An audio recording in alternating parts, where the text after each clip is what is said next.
You ask Tiger to calculate. This deals with linear inequalities with one unknown. The final result is x equal or smaller than 5. Let's solve it step by step.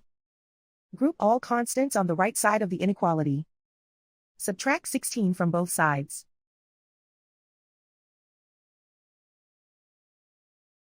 Simplify the arithmetic.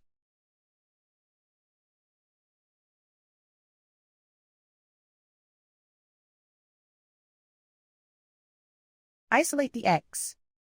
Divide both sides by 2.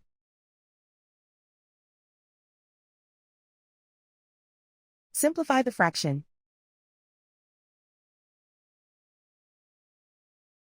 Find the greatest common factor of the numerator and denominator.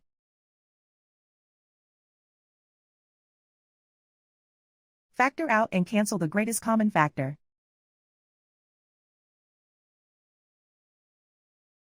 Plot the solution on a coordinate grid. And so the final result is x equal or smaller than 5.